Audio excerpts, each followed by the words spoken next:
আল্লাহর এক দরবেশ বান্দা এক বট গাছের নিচে বিশ্রাম করতেছিলেন আর সূরা মুলক পড়তেছিলেন। এই আয়াতের কাছে এসেছেন, হাল তারা মিন ফুতুর, দেখতে পাও কোনো ভুল? শুয়ে শুয়ে বলতেছে, আল্লাহ তোমার সৃষ্টি জগতে তো ভুল ধরার কোনো উপায় নাই, কেউ ধরতে পারবে না, তবে আমার চোখে একটা জিনিস বেমানান মনে হয়। ভুল ধরতে কারো ক্ষমতা নেই, একটা জিনিস আমার কাছে বেমানান লাগে।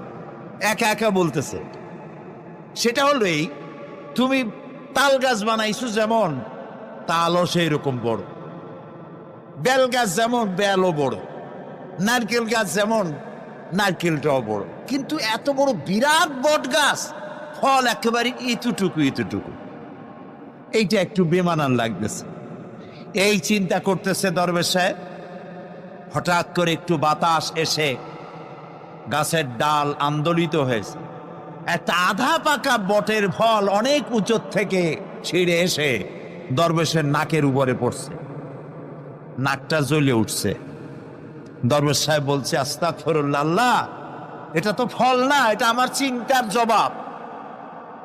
আমি চিন্তা করতেছি গাছ আনমান ফল হয় নাই, তাল গাছ যেমন ফল যেমন, বট গাছ যেমন ফল যদি ওই আকারে হইতো, ফলটা যে পজিশন নিয়ে আমার নাকে পড়ছে, এতে তো আমার নাকও যাইতো মাথাও যাইতো। সুতরাং আল্লাহ রাব্বুল আলামিন তার সৃষ্টি জগৎকে আপন কুদরত দিয়ে সুন্দর করে সৃষ্টি করেছেন। ভাগ্যবান তারা যে আল্লাহকে স্বীকার করে 5 ওয়াক্ত নামাজে আল্লাহকে সেজদা দেয়। সুবহানাল্লাহ।